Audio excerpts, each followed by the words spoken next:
Boa tarde, estamos aqui para mais um encontro do projeto Entrevistas. Este é um projeto do Instituto de Psicologia Analítica de Campinas, que é um instituto filiado à AJB, Associação Junguiana do Brasil, e à IAAP.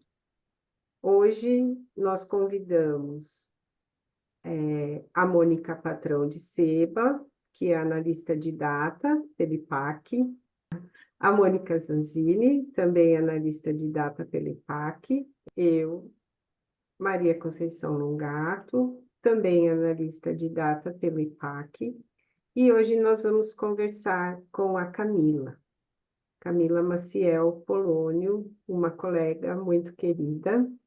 A Camila é psicóloga, formada pela Universidade Metodista de Piracicaba, membro analista de data do IPAC, AJB e AAP, especialista em psicologia analítica pela Unicamp, especialista em terapia familiar e de casal pela PUC de São Paulo, diretora secretária do IPAC na gestão de 2021 a 2023, coordenadora de comunicação do IPAC nessa mesma gestão, coordenadora do Departamento de Psicologia Analítica e Literatura da AJB, professora convidada do curso de graduação de Psicologia da Universidade de São Francisco e do curso de especialização em Psicologia Analítica da Unipaz, em Goiás.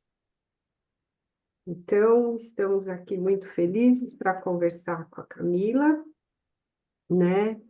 E eu vou começar perguntando um pouquinho sobre o início mesmo da vida, das ideias, né? A vida familiar, um pouquinho lá do começo, da infância, se já tinha alguma coisa de psicologia ou alguma ideia assim, meio presente já na sua vida. Queremos ouvir você, Camila. Oi, meninas. Para mim é uma felicidade estar aqui com vocês hoje, poder relembrar minha história, né, ao lado de pessoas tão importantes. Bom, eu nasci no dia 15 de junho de 84 em São Paulo, no bairro da Bela Vista. Sou a filha mais velha.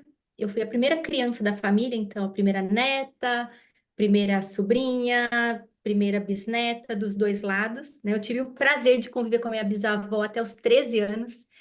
Então, eu fui, assim, a primeira criança. Mas o meu nascimento foi um nascimento bem traumático para minha mãe, e eu fui percebendo isso ao longo da minha vida, né? O que aconteceu, o impacto disso na minha vida.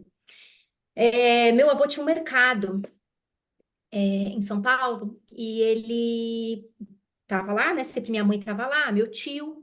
Quando minha mãe estava com 7 para 8 meses, minha mãe estava na frente do mercado com meu tio ali, entraram assaltantes e renderam todo mundo que estava lá na frente, colocaram no fundo, ficaram com a minha mãe e com meu tio lá na frente, colocaram uma arma na barriga dela e começaram as ameaças, né?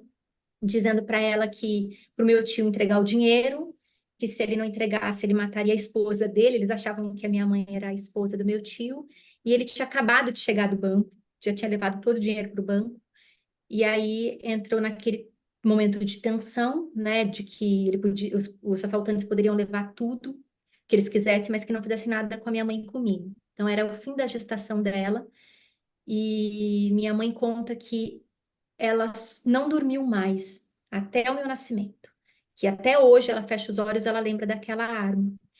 E nesse processo dos últimos meses, né, semanas de estar na barriga da minha mãe,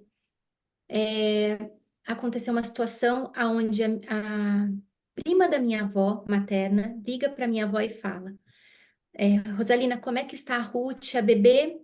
E ela não sabia que a minha mãe estava indo para obstetra naquele dia.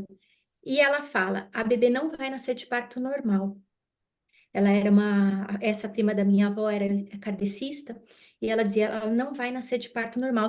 Fala para o Wagner que se ela puder escolher, que escolha a cesárea. Minha avó chamou meu pai de canto, porque minha mãe estava muito, acho que abalada ainda por conta do assalto, e ela fala para o meu pai o que a prima dela havia falado. E meu pai, naquele momento, toma a decisão. Meu pai é uma pessoa muito intuitiva, mas ele é engenheiro, então ele é muito. Ele ficava, ele dizia para mim, eu olhava para a barriga da sua mãe, estava muito alta, não tinha como, eu não sabia o que, que era um parto. Meus pais tinham 24 anos na época. E aí ele liga para a obstetra da minha mãe e fala: Nós vamos marcar uma cesárea.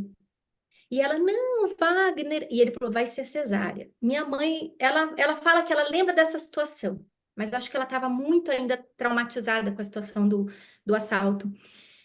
E aí tomam a decisão de que eu ia nascer no dia 15, cesárea às 8 da noite. E aí meu pai chegou com a minha mãe para o hospital, ele falou que chegaram bem cedo, 8 horas da noite, a minha mãe já estava no centro cirúrgico, e aí ele ficou. Ele falou, ele fala para mim, eu não sabia quanto tempo durava um parto.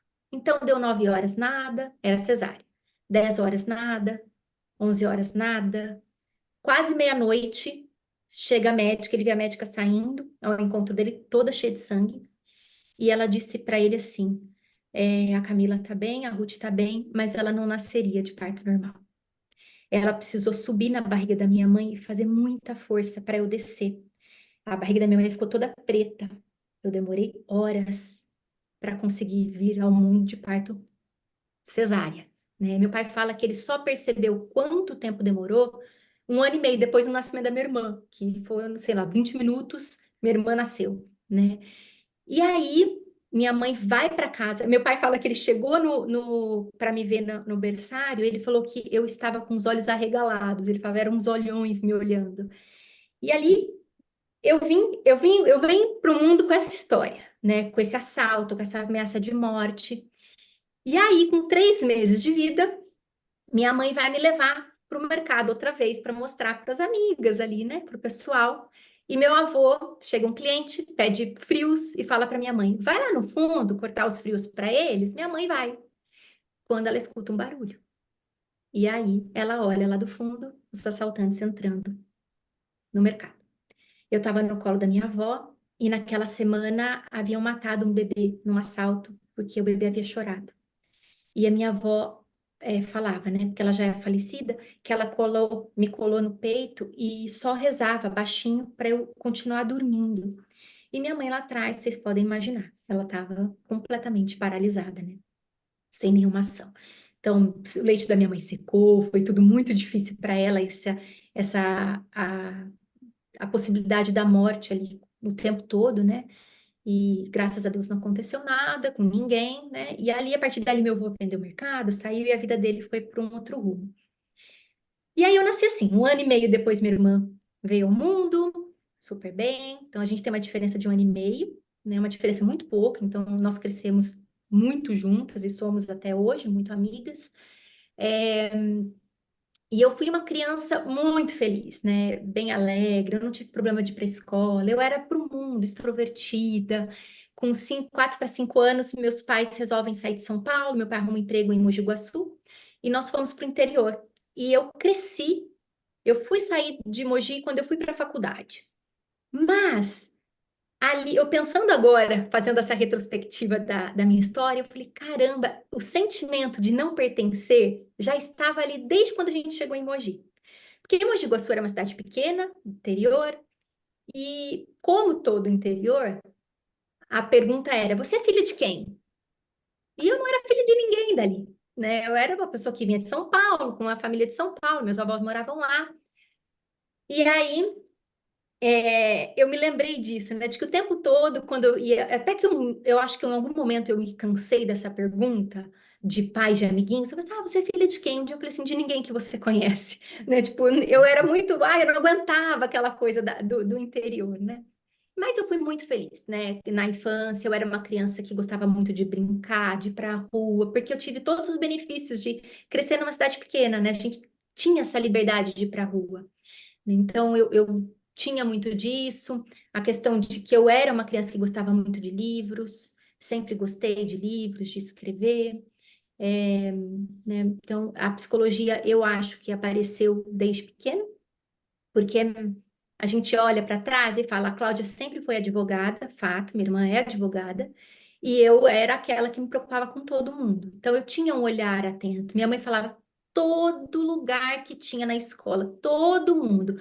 Alguém estava lá sofrendo por qualquer coisa, tinha uma confusão, a Camila estava no meio. Ela estava lá no meio, ela tinha que ficar mediando ou defendendo. Se ela sentia alguma pessoa em estado de sofrimento, ela estava lá defendendo essa pessoa.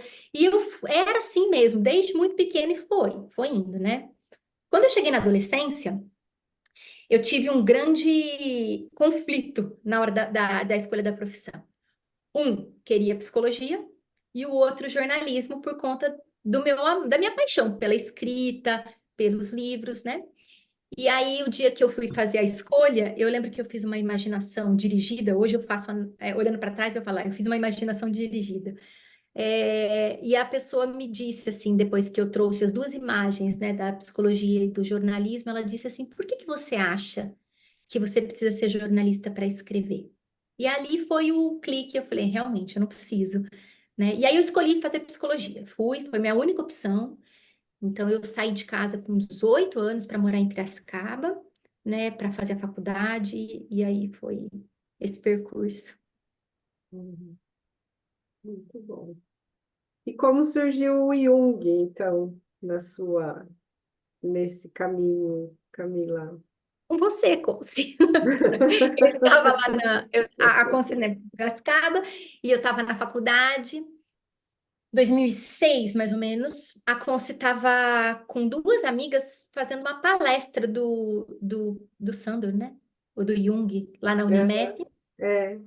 E ali eu conheci, eu falei, cara, eu quero estudar Jung. Aí logo em seguida eu fui fazer um curso com a Conce, aí eu comecei a fazer terapia com ela. Aí depois eu fui para Campinas para fazer grupo de estudos. Eu lembro que o meu primeiro grupo de estudos, eu encontrei a Débora lá, no primeiro, era 2007 isso, no grupo de introdução com a Lili e a Andrea. Então foi ali, aí dali eu continuei, mas não foi a minha primeira opção. Eu queria estudar Jung, eu tinha muita paixão por Jung, mas eu estava no finalzinho do curso, muito envolvida com a psicologia social. Eu comecei um grupo, eu fui chamada pela coordenadora do curso para começar um grupo de saúde coletiva da Unimep, porque eu era muito engajada na psicologia social. E ela me chamou para começar o mestrado na PUC de São Paulo. E eu fui para lá.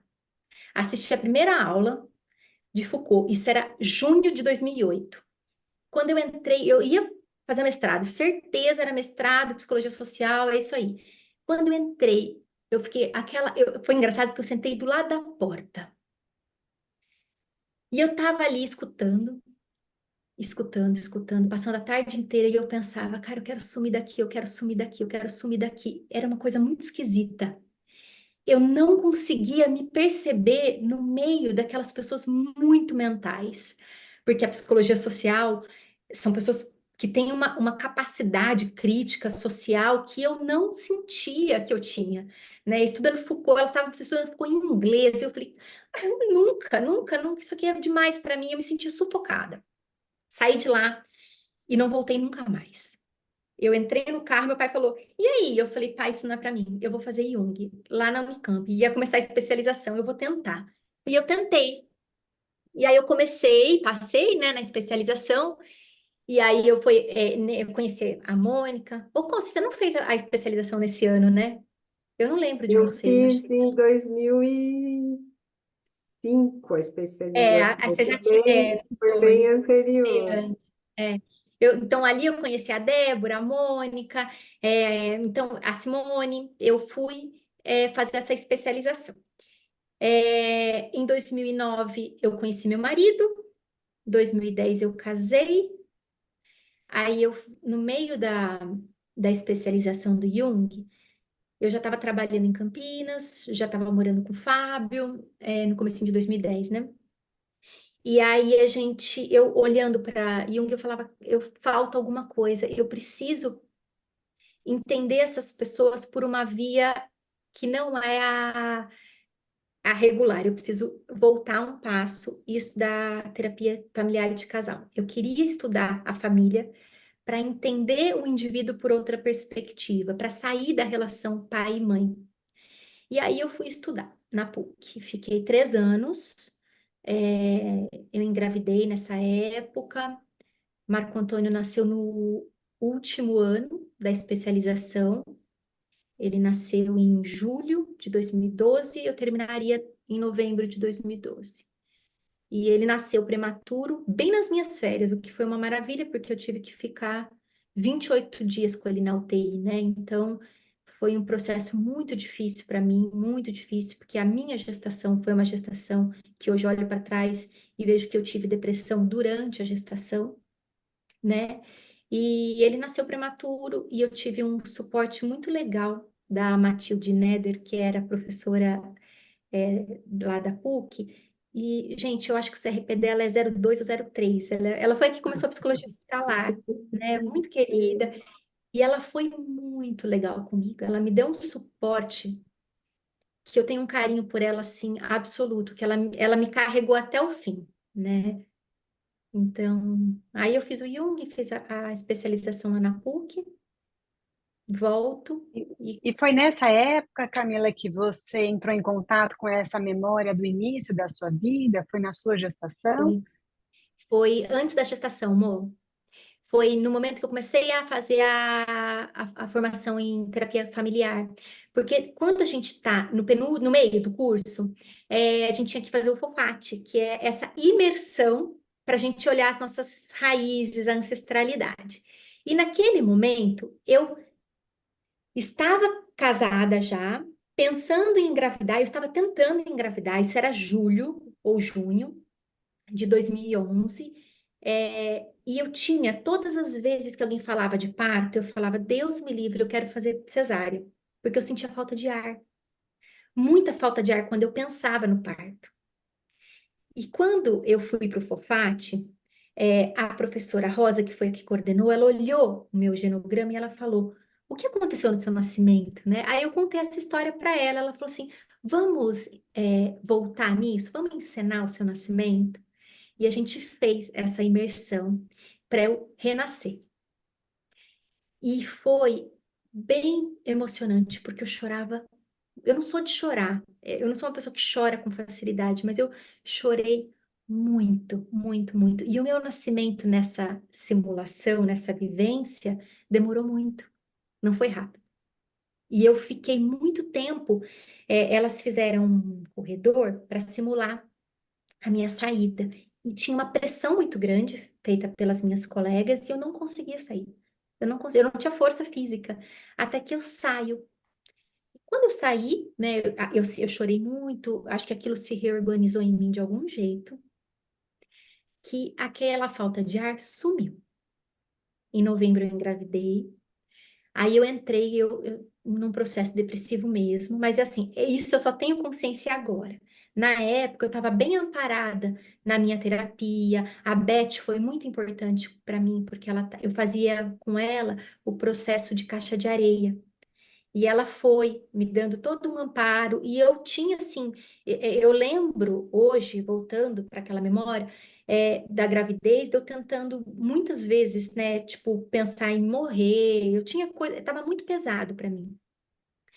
E aí o Marco Antônio começa a querer nascer com 30 semanas. Ele vai, tenta nascer, a minha médica segura, aí com 31 semanas ele tenta de novo, segura mais um pouco, e nisso eu vou para o hospital, saio do hospital, vou para o hospital, saio do hospital. E aí com 33 semanas, eu acordo às 3 horas da manhã com a primeira contração. E eu tive contração de 5 em 5 minutos por 15 horas. E eu ia para o hospital, fiquei lá no hospital com aquela contração, me davam medicação para tentar segurar. E aí eu volto para casa, era umas 3 da tarde, e eu deito no sofá. Eu estava muito, muito abatida. Minha sogra tem uns 5 minutos nela, assim, ela fala: vamos na casa da Camila e do Fábio? E ela aparece aqui. Quando ela chega, ela me vê deitada no sofá, ela fala: Fábio, corre com a Camila para o hospital. Aí ele falou, não, mas a gente acabou de chegar, deram alta, não tem nada. Ela fala com ele muito duro, assim, leva ela para o hospital agora. E aí foi, eu cheguei no hospital 5:30 da tarde, não, quase não deu tempo de dar anestesia, o Marco Antônio já estava nascendo, então o médico que me atendeu, chamava Marco Antônio, e eu me lembro que eu estava indo para o centro cirúrgico, eu olhei para o Fábio e falei, eu não imaginava que eu fosse tão forte. Eu me lembro dessa frase. E eu vou para o parto, e o Marco Antônio nasce de parto normal, o que não era o recomendado, porque ele ia perder mais peso. E foi o que aconteceu, né? Ele nasceu, tipo, não deu tempo, assim, a gente contou até 10, ele nasceu. Foi muito rápido o nascimento dele. Se ele tivesse nascido aqui em casa, talvez não tivesse sobrevivido, né? Porque ele foi direto para UTI. Então, ele nasce ali e vai para UTI, né? E naquele momento, eu sinto que eu entrei numa bolha, né? Numa bolha de proteção, assim, eu não deixava ninguém entrar.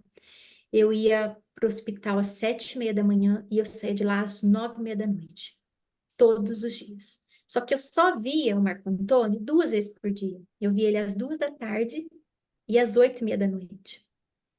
E a minha mãe, nessa época, ela me chega com um caderno, porque ela sabia que a escrita era o meu lugar de elaboração. E ela chega com esse caderno e me entrega, e eu passei os 28 dias dele escrevendo. Então eu chegava, eu sentava na recepção do hospital e eu começava a escrever sobre a história, contando para ele o que estava acontecendo. E aquilo me ajudou a ressignificar toda aquela história. Toda a dor que eu estava sentindo durante o meu processo de gravidez, contando para ele como foi o nascimento dele, quão forte ele era, né? Eu me lembro dele esquecer de respirar, que era uma das coisas que prematuros têm, né? E o coraçãozinho dele parando, assim, aí voltando, oxigenação caindo. Então, eu estava ali o tempo todo. E eu ia tirar leite só para passar e vê-lo assim dentro da incubadora. Ele nasceu com 1,660 kg, ele foi para 1,5 kg. Ele era muito pequenininho. E aí, depois de 28 dias, ele teve alta. E o meu caderno, quando deu 28 dias, tinha sobrado 2 folhas. Que eu falei, essas 2 folhas eu vou escrever quando ele completar 1 ano. E foi o que eu fiz, né? Então, ele chega dia 4 de março, de agosto aqui em casa, primeiro dia dele aqui. Vocês conseguem ver, ó. Primeiro dia dele aqui em casa. E, e aí eu passo a cuidar dele aqui, né? Então, depois de 1 ano, eu escrevi. Esse caderno eu nunca voltei a ler. Ele tá guardado, mas é dele. Eu sei que ali conta uma história, né? Camila, eu te conheço bem de perto, mas agora te escutando em detalhes na sua história, e nas emoções, né, de tanta coisa acontecendo e reverberando de uma maneira próxima de linhagens aí, mas me vem a ideia de que tem um intuitivo feminino e um círculo feminino ao teu redor, e em você, porque eu te acho extremamente sensível e intuitiva, que é alguma coisa que fala muito alto nesse círculo da tua vida. E tem também, quem sabe eu esteja me adiantando, mas tem também na tua história uma relação com o feminino, inclusive na tua escrita da monografia de conclusão da formação. Conta um É. pouquinho dessa percepção e desse entorno sensível do feminino ao teu redor. Antes de chegar na escrita da formação, voltando lá para 2010, a minha relação com as imagens, ela é uma coisa muito especial, né? Eu dou muito valor, muita atenção, porque ela sempre aparece em sonhos. Eu não escolhi nenhum tema de escrita de forma racional. Então, o meu primeiro trabalho foi em 2010, que eu escrevi sobre a Maísa Matarazzo, a maternidade feminina e o criativo, que eu fui apresentar lá em Curitiba no congresso. Naquela apresentação, eu me lembro que a pessoa era uma mulher coordenando a mesa, era uma mulher mais velha, eu não me lembro quem era, e ela me perguntou assim: Camila, você é tão nova, por que que você está escrevendo sobre a maternidade? Eu só sabia falar sobre o feminino e o criativo, a maternidade eu não sabia explicar para ela. Mas eu estava, de alguma forma, elaborando o meu processo de escrita, pensando, maternando um pouco esse lugar criativo. Aí, quando eu terminei esse trabalho, eu fui dormir. Eu fui pro hotel dormir. E eu sonho com esse livro aqui da Clarice, com essa capa.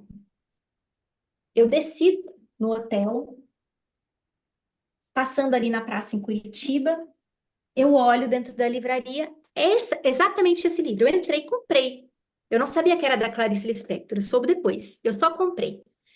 E aí, eu entrei na formação de família. Quando eu entrei na formação de família, eu falei, eu estava estudando a Clarice Lispector, eu falei, eu vou escrever sobre essa história. E aí eu escrevi A Maldição Familiar em Clarice Lispector e fui apresentar em Gramado. Então eu fiz todo um trabalho ali. Mas não era o trabalho de conclusão ainda, né, da terapia familiar. Eu tinha que fazer um trabalho ali. E aí eu sonho com a Leila Diniz. Eu sonho com a Leila Diniz passando, e eu falei, gente, eu preciso escrever sobre a Leila Diniz. Aí eu saio da PUC, e lá na PUC em São Paulo, às vezes tem pessoas vendendo livros antigos, tipo um sebo ali, a céu aberto, e eu olho e vejo um livro da Leila Diniz. E eu falei, eu preciso comprar, comprei aquilo e fiquei mergulhada nessa história. E aí eu escrevi sobre Leila Diniz, a transgressão do corpo e da identidade da mulher brasileira. Eu apresentei esse trabalho grávida, foi uma semana antes do Marco Antônio querer nascer. E aí eu me lembro que quando eu apresentei no simpósio do IPAC, lá em São Pedro, o Walter Boechat chegou para mim e falou assim: Camila, você me disponibiliza o teu trabalho? Porque naquele ano, 2012, a Leila Diniz estava completando 50 anos da morte dela. E ele ia falar para um grupo pequeno da família. E aí ele pediu meu trabalho. Obviamente, eu entreguei para ele. Na semana seguinte, começou o processo do Marco Antônio querer nascer. E aí eu terminei esse trabalho.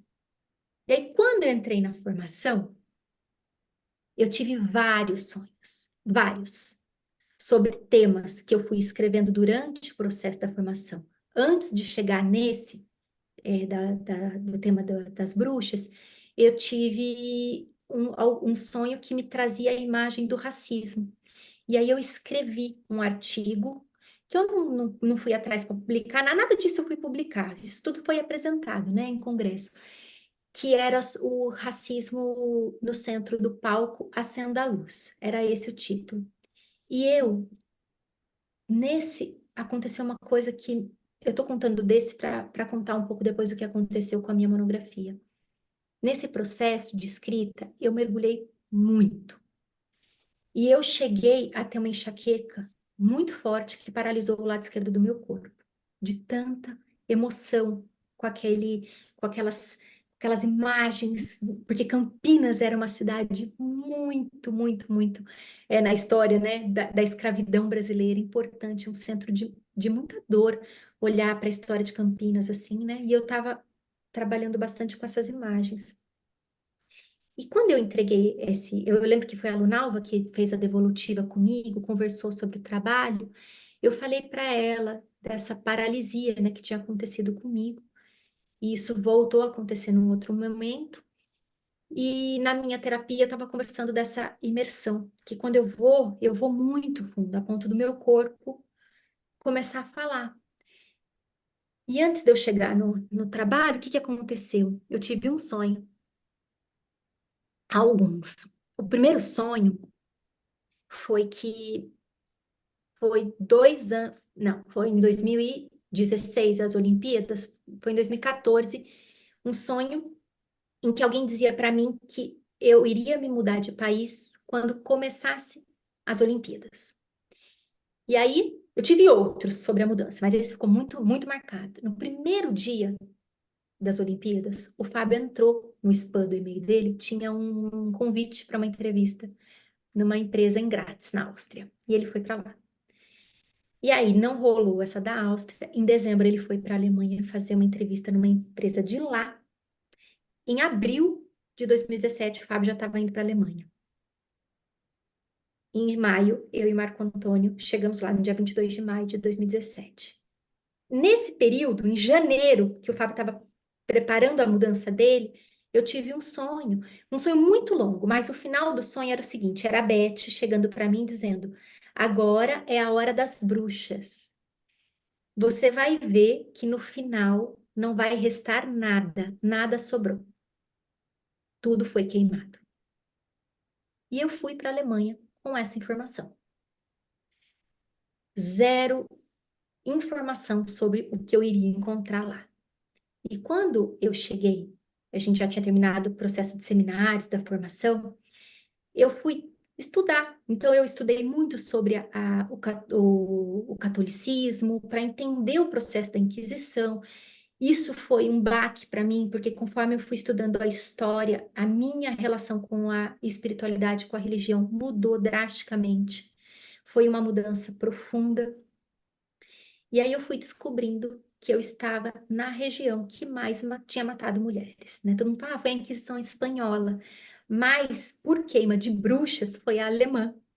E eu estava uma hora e meia das cidades que mais mataram, né? As cidades ali ao redor, Bamberg, Würzburg, foram as cidades que mais mataram. Para vocês terem noção, na cidade de Würzburg, todas as mulheres foram queimadas, sobrou só a mulher do prefeito.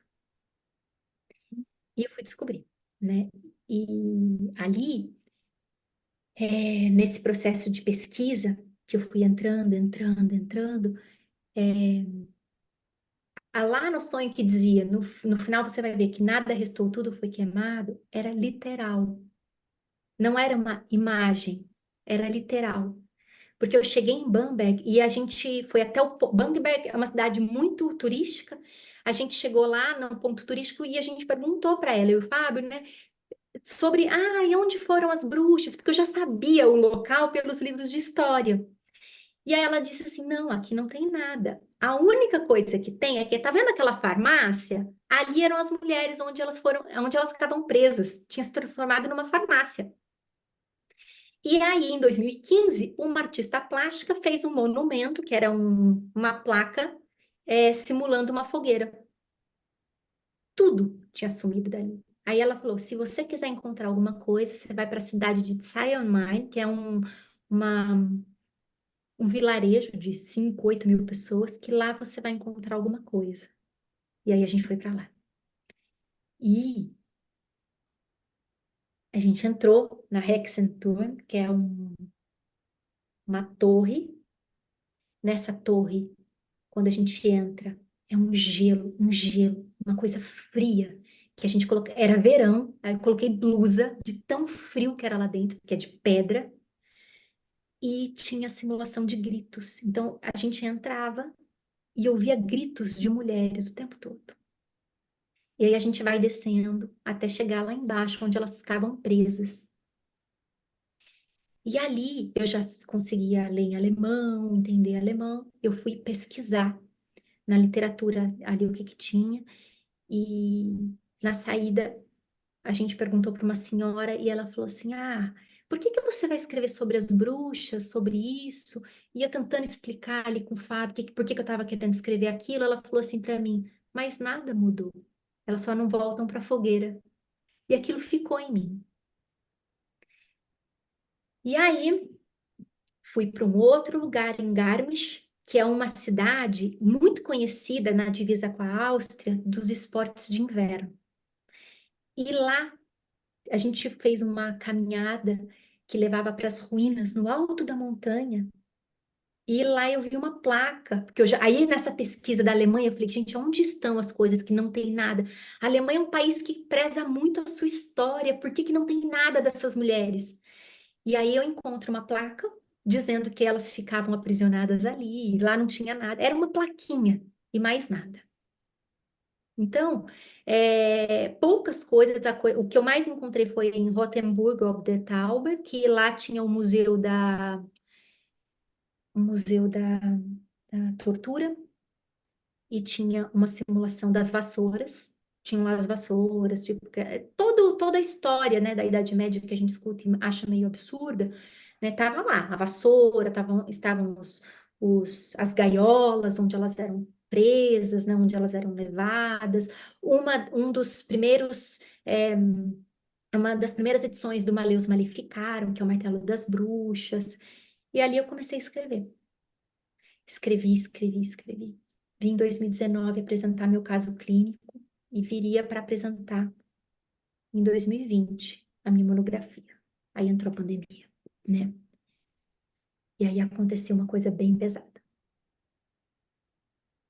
Pode continuar, gente? Ou vocês querem fazer pergunta? Pode, claro. Tá perfeito. Aí a gente fez uma viagem e nesse período da viagem de fevereiro e março, minha monografia já estava pronta, porque eu viria em abril para o Brasil apresentar. Então já estava tudo certinho. E a gente fez uma viagem de carro. Na volta, a gente parou na cidade de Colônia, ali na Alemanha, e eu fui andando com o Marco Antônio, estava frio, era fevereiro, né? Eu coloquei a minha mão direita no bolso e a mão esquerda eu estava dando a mão pro meu filho, mas eu estava de tênis, não tinha neve, não tinha nada, era um dia aberto, mas frio. E eu tropecei, foi um tropeção bobo, que eu caí e fui de rosto no chão e com a minha mão esquerda eu quebrei os meus 3 dedos. Quando eu quebrei os dedos, meus dedos viraram, gente, foi uma coisa assim horrorosa.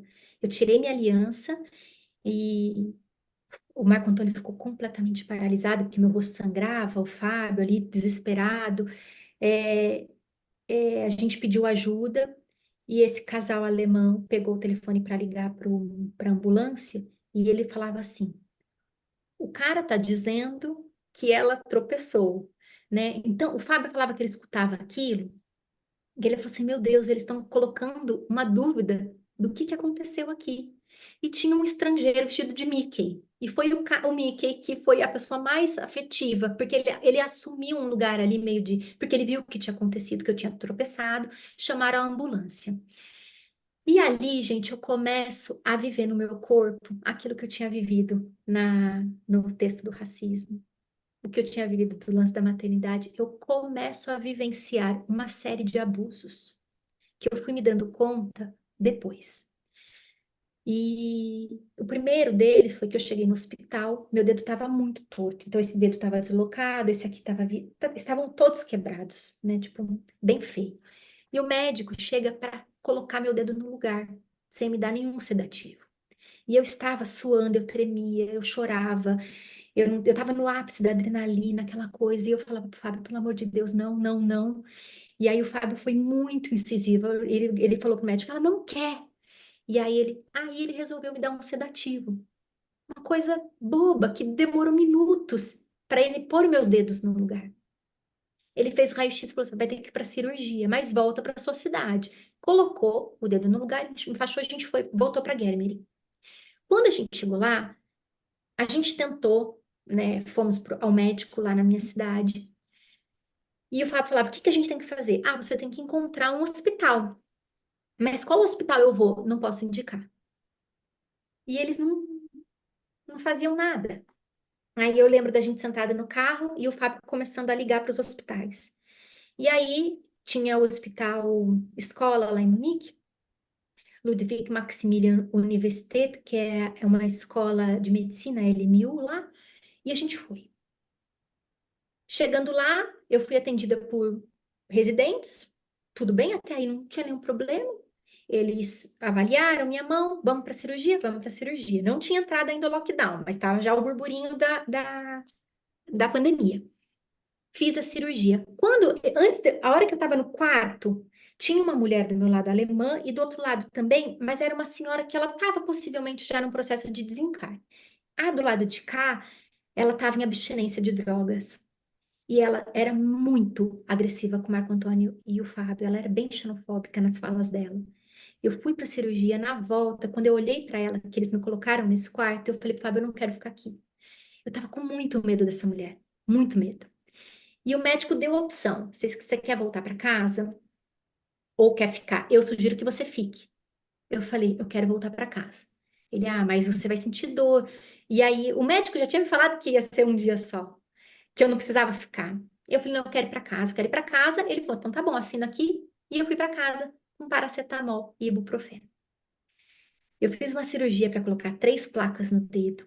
Eu saí de lá com ibuprofeno e paracetamol. E a minha noite foi a pior dor que eu senti na minha vida. Eu falo assim, olha, ela supera a dor do parto em milhões.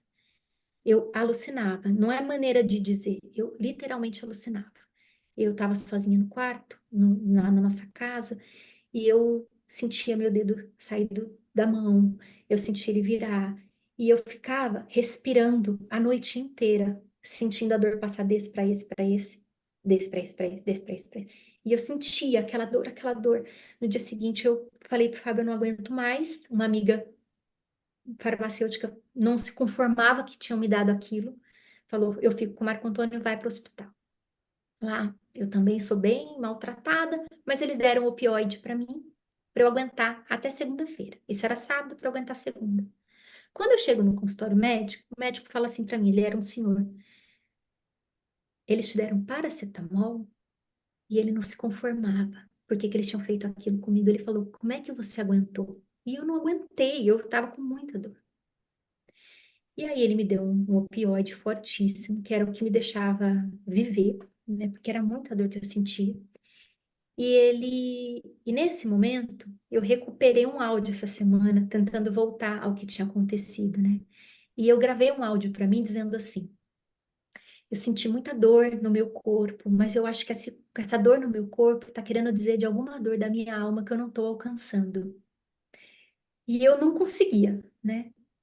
Nisso, lockdown, não podia mais entrar em nenhum lugar com o Fábio, era eu sozinha. Eu tive que fazer a retirada dos pontos.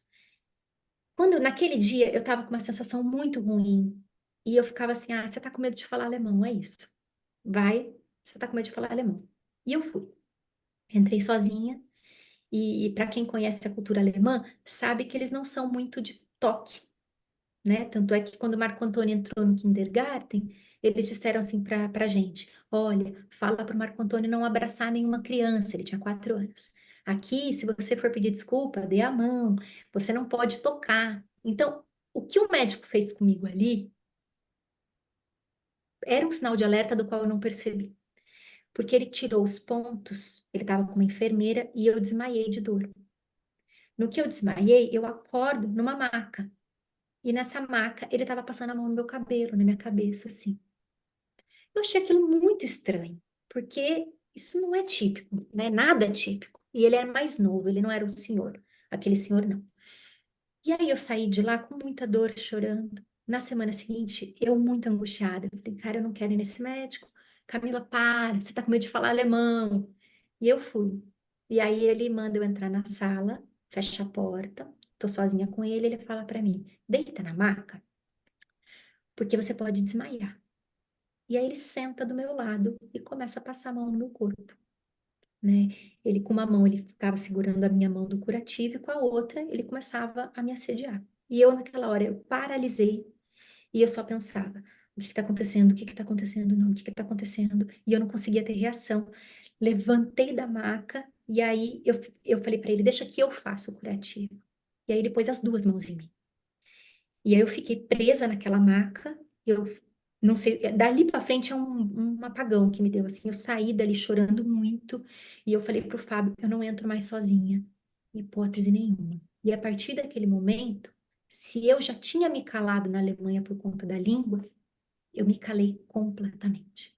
A partir daquele momento, eu tive que assumir o papel da ausência de voz para eu me sentir minimamente protegida.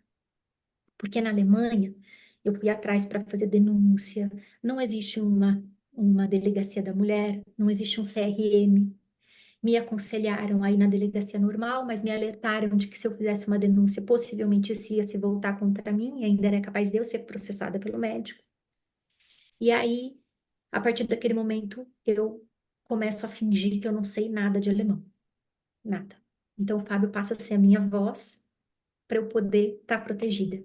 Então, a partir daquele momento, eu não entro mais em nenhum lugar Ele perguntava, Camila, você sente dor? Aí eu falava, sinto. Aí ele traduzia. Então ele ficava fazendo a tradução o tempo todo para eu poder ter a desculpa do porquê que ele entraria comigo. Porque na pandemia não tinha, não era para ter contato físico, né? E ele tinha comigo, esse cara, né? Ele tentava. E aí eu, em novembro, estava me preparando para fazer a segunda cirurgia, porque eu já tinha perdido os movimentos da mão, precisava tirar as placas. Eu olho no espelho e falo para mim, o que que eu tô fazendo aqui? E ali eu tomo a decisão. Naquela noite, em 3 horas, a gente decidiu voltar para o Brasil. Antes disso acontecer, quando eu ia apresentar o trabalho lá em abril, que aconteceu tudo isso, eu contei para Denise. E eu tava muito mal, muito mal. Eu falei, Denise, aconteceu, tipo, constelou de alguma forma todo o meu trabalho. Porque todas aquelas mulheres que foram caladas, que não tinham voz, eu vivi isso. Eu acabei de viver isso aqui. E foi muito difícil. Tão difícil que eu não lembro da minha apresentação da monografia. Eu não lembro. Eu não lembro. Eu nunca mais li minha monografia. Eu tenho pouquíssima memória. A Denise foi muito importante para mim. Eu me lembro dela e me lembro alguma coisa da Beth, mas é muito pouco. Eu não me lembro da minha apresentação. É uma coisa que virou.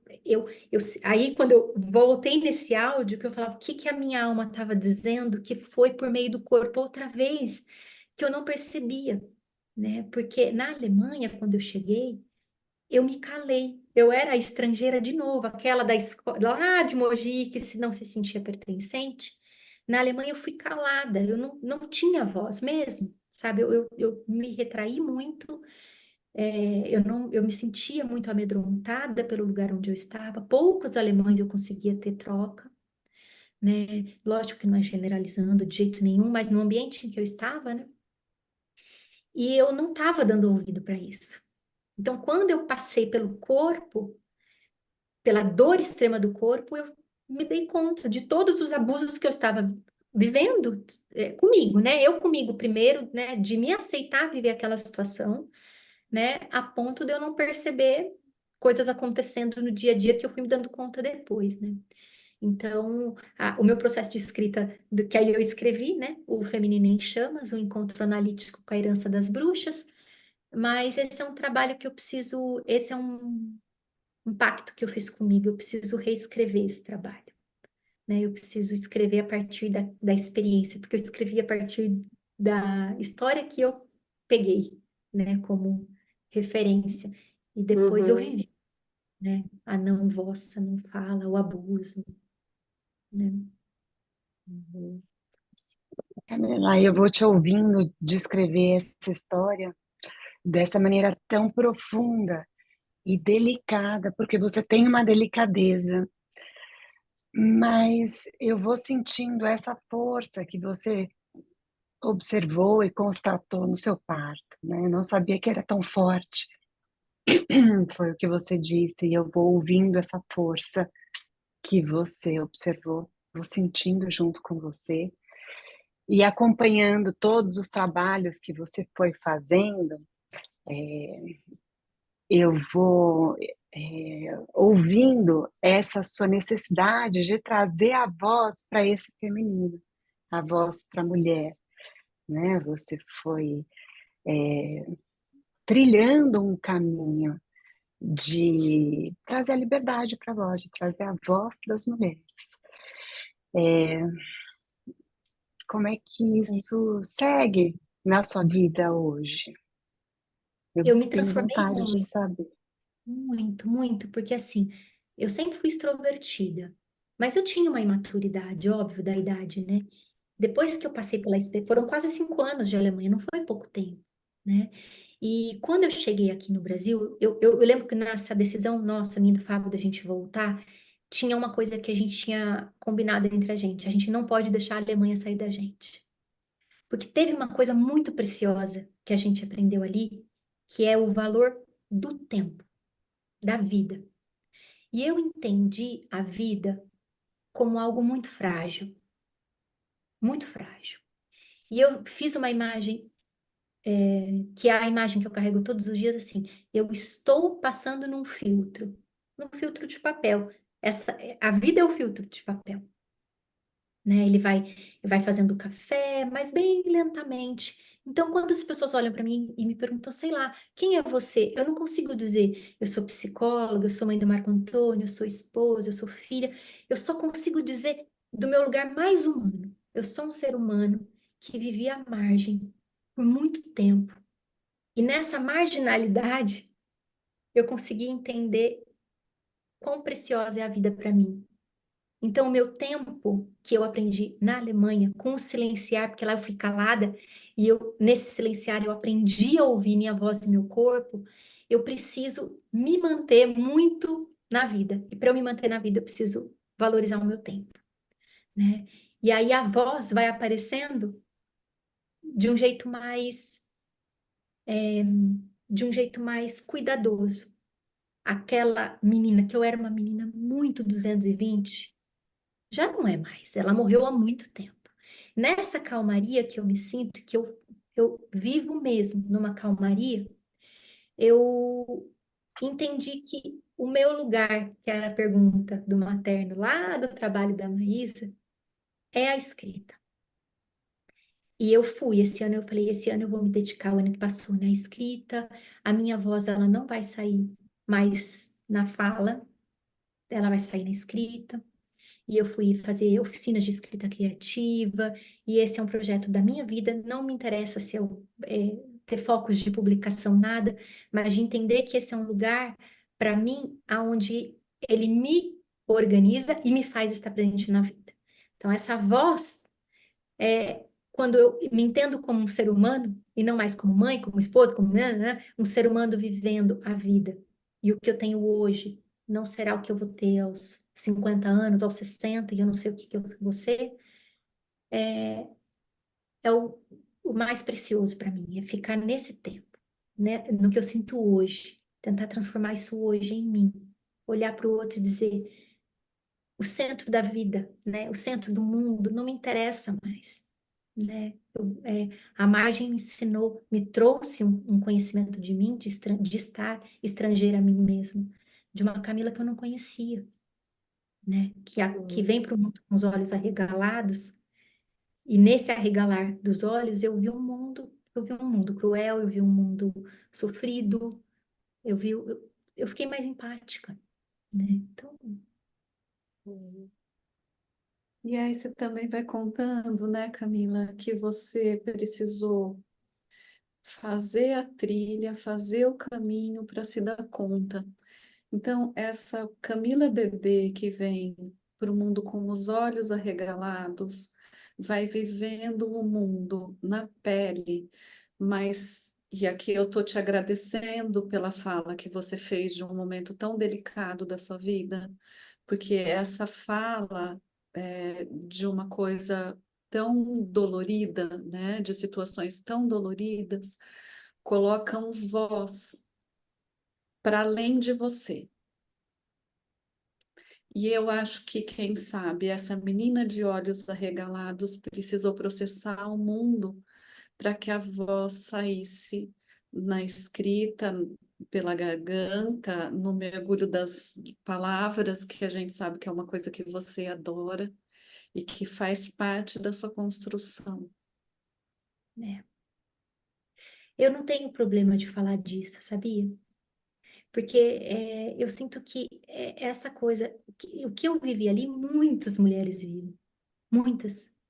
E eu gosto da ideia da humanidade, sabe? Tipo, porque é isso, é o meu lado humano. Eu vou viver coisas terríveis também, né? Eu não tô isenta disso. Se eu estou na vida, eu vou viver coisas maravilhosas, como a minha maternidade, como a minha relação com meu filho, com meus pais, com meu marido, com minha vida, como coisas horríveis também, como isso, né? De viver um abuso e não poder fazer nada com isso. Então, assim, eu não tenho tanto problema de falar, sabe? Me dói imaginar o que é passar por isso. Assim, eu não vivi um estupro, né? Eu imagino o que que é viver um estupro, né? O que que é uma coisa onde as mulheres elas acabam sendo violadas, assim, num nível profundo mesmo, né? Então, mas eu falo no sentido de me ouvir falar do tamanho da transformação que isso aconteceu, né? Por vias horríveis, difíceis, mas que me deram coragem, né? Me mostraram essa coragem. Camila, eu fui te ouvindo e pensando, né, daquilo que você falou lá desde o começo, da coisa lá, da dúvida, né, entre o jornalismo e a psicologia, né? E fico pensando como no final você consegue, na verdade, unir as duas coisas, mas de um jeito muito profundo, né? É, não sei, na minha visão, um dos aspectos importantes do jornalismo é contar os fatos do mundo, né? Traduzir o que está acontecendo, por isso, né? Levar várias pessoas a conhecer realidades que estão, às vezes, sendo negadas, escondidas, né? Divulgar situações, às vezes, penosas, né? Do nosso mundo. O bom jornalismo faz isso, né? Também.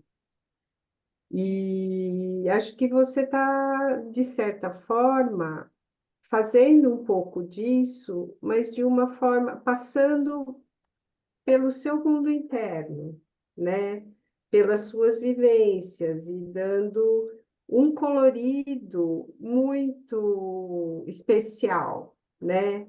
Que nem sempre é vibrante, né? Maravilhoso, porque as experiências humanas têm realmente, né? Também um lado de sombra, de mortes, de perdas e de desafios, né? Mas tem essa riqueza do sentimento, né? E desses mergulhos que você tem sido capaz de fazer e que nos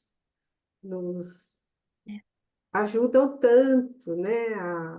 A perceber essas realidades que são importantes para você e para a gente também, né? Mas que ficam, às vezes, ali quietinhas, acomodadas, escondidas. Então, eu vejo um trabalho muito bonito seu nesse caminho e espero que você tenha muitas coisas para contar ainda para a gente, né? Que você realmente escreva muito disso, né? Você falou que não lembra da apresentação do seu trabalho. Eu lembro de trechos, né? E lembro você lendo, não sei que publicação que era lá daquela idade horrorosa, que era assim, por que que eles queimavam? Era se a galinha botou ovos ou se a galinha não botou, né? É, O que podia fazer você ser considerado uma bruxa, né? Então, acho que tem uma riqueza de coisas aí para gente você contar para gente e que só nos enriquece, né?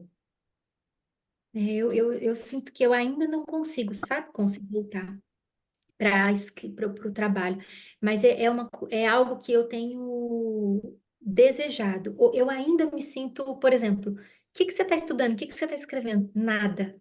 Eu não consigo. Uhum, É como se eu estivesse processando, digerindo essa volta. Você sabe que quando eu cheguei aqui no Brasil, em janeiro, eu sei exatamente onde eu estava, com o Marco Antônio dentro do carro. Eu falei para ele, filho, você está sentindo? Ele falou assim, tô. Eu senti os meus ossos aquecendo, com o sol batendo no vidro do carro. Então eu sinto que a gente ainda está descongelando, sabe? E tem alguma coisa, eu sei que eu vou voltar, porque é um tema que eu sou apaixonada, mas eu não sei ainda o que que é mistura, sabe? Eu preciso decantar para entender o que que é de fato importante, né? Eu falo tudo isso porque eu estou tentando pegar o aspecto da humanidade desse ficar paralisada, não saber o que falar. Mas eu uhum, preciso separar um pouco essa, porque tá tudo muito misturado, sabe? Quando a gente entra no mar e aquela, no comecinho, aquela mistura de terra, uhum. eu sinto que eu preciso deixar isso ainda se Uhum. assentar, sabe? Sim, achar seu tempo. É. Tudo a seu tempo. Eu ouvi a Conce falar e pensei, puxa, ela não está aqui se apresentando como jornalista nem como psicóloga, ela é a Camila, a alma que É, fala no jornalismo, que fala na psicologia, e Uhum. talvez o seu estudo de hoje seja essa percepção que você está trazendo para a gente. Para além é, dos temas, para além das é. bruxas, para além dessas personalidades tão ricas que você estudou e apresentou e dividiu, hoje você trouxe para a gente um-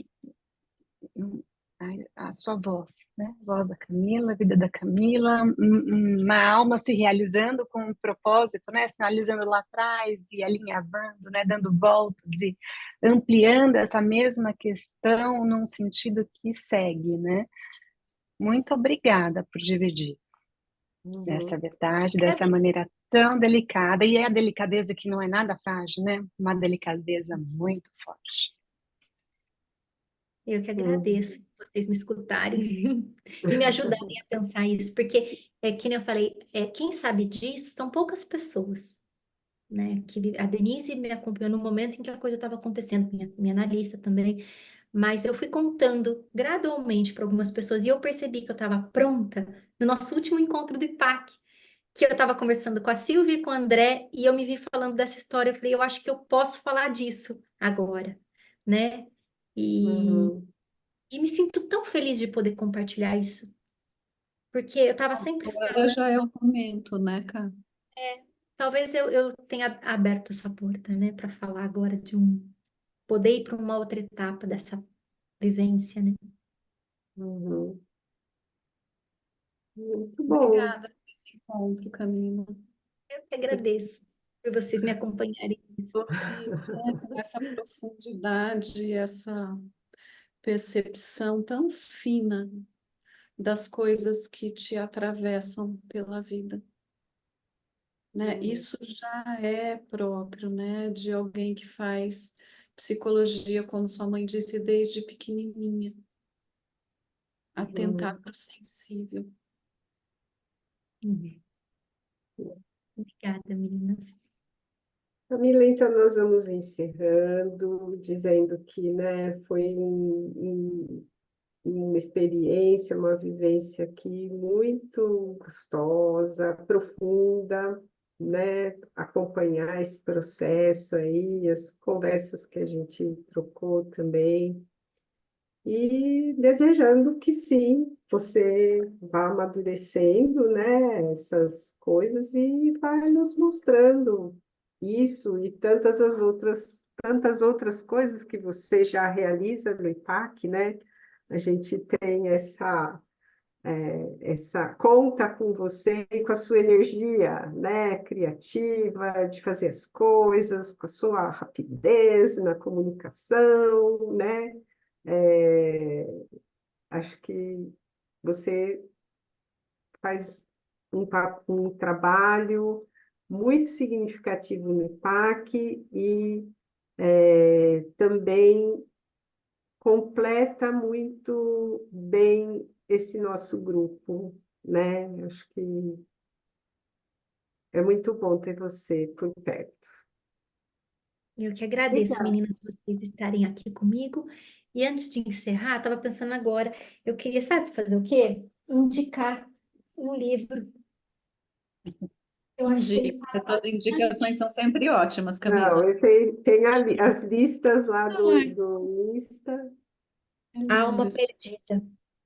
Esse é Ah, um livro fininho, de muitas imagens. É mais imagem do que texto. Mas esse livro, eu acho ele muito importante nessa coisa da gente perceber e valorizar o tempo, né? Então, é um livro que eu tenho muito carinho e acho que vocês vão gostar. obrigada. Obrigada, Obrigada. viu, Muito gente? obrigada. Um beijo grande para você.